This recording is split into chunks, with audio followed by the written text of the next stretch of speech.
ஆத்ம வணக்கம். தமிழ் கூறும் நல்லுலக மக்களுக்கு யாம் இருக்க பயமேன், இனி எல்லாம் சுகமே. கொப்பரை தேங்காய். கொப்பரை தேங்காய் எலும்பு மண்டல பாதுகாப்புக்கு, உறுதித்தன்மைக்கு ஒரு அற்புதமான உணவு மருந்து. இந்த கொப்பரை தேங்காய் இறை வழிபாட்டில் நம்ம வேண்டுதல் பிரார்த்தனை நிறைவேற்றுறதுக்கு கோயிலில் தேங்காய் உடைக்கிறோம். 18ஆம் படிக்கட்டு ஐயப்ப சாமிக்கு நெய் அபிஷேகம் பண்ணுறதுக்கு தேங்காய் எடுத்துகிட்டு போயிட்டு தேங்காய் மூலமாக நெய் அபிஷேகம் பண்ணுறோம். திஷ்டி கழிக்கிறதுக்கு தேங்காவில் சூடத்தை ஏற்றி சிதிர் தேங்காய் உடைக்கிறோம். இறந்துட்டா அந்த ஆத்மா இறைவனை சேர்றதுக்கு வழி கூட்டி அனுப்புது அப்படின்னு சொல்லக்கூடிய விஷயத்தில் தேங்காவை உடைச்சி அந்த ஆத்மா வழி கூட்டி விடுறதுக்கு நம்ம பயன்படுத்துகிறோம்.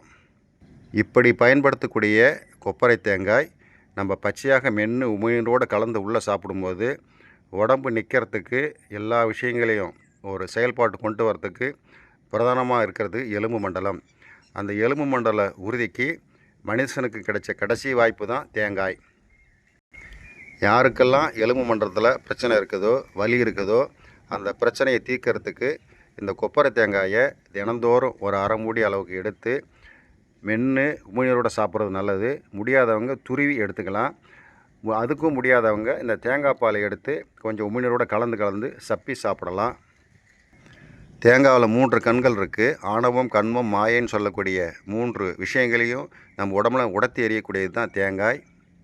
தமிழில் ஆயுத எழுத்துன்னு ஒன்று இருக்குது, அக்கண்ணான்னு சொல்லுவாங்க. அந்த அக்கண்ணா எதில் இருக்குன்னா தேங்காவில் இருக்குது. நம்ம உடம்புலையும் 3 கண்கள் இருக்குது. பார்க்கறதுக்கு 2 கண்கள். உட்புறம் நோக்கி பிரதானமாக நம்ம பேரின்பத்தை அடையிறதுக்கு புருவ மையன்னு ஒரு கண் இருக்குது. இந்த 3வது கண் சிற்றின்பத்திலேருந்து பேரின்ப நிலையை அடைய பிரதான உணவு தேங்காய். இப்படிப்பட்ட தேங்காயை நம்ம ஆளுங்க கொழுப்பு அப்படின்னு சொல்லி வச்சுக்கிறாங்க. அது ஒரு தவறான புரிதல் உணர்வு. உலகத்திலேயே நன்மை செய்யக்கூடிய கொழுப்பு எதில் இருக்குன்னா தேங்காயில் தான் இருக்குது.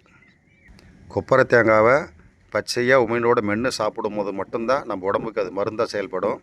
வேறு எந்த வகையில் எடுத்துக்கிட்டாலும் அது நமக்கு முழுமையாக பலனை கொடுக்காது. கொப்பரை தேங்காயை முழுமையாக நாம் உட்கொள்வோம். ஆரோக்கியமாக இருப்போம். விவசாயம் காப்போம். மண்வளம் காப்போம். இயற்கையே உண்மை கடவுள். அன்புடன், அதிக அன்புடன், ஆர். ஜெய்சங்கர், நெல்லிக்குப்பம்.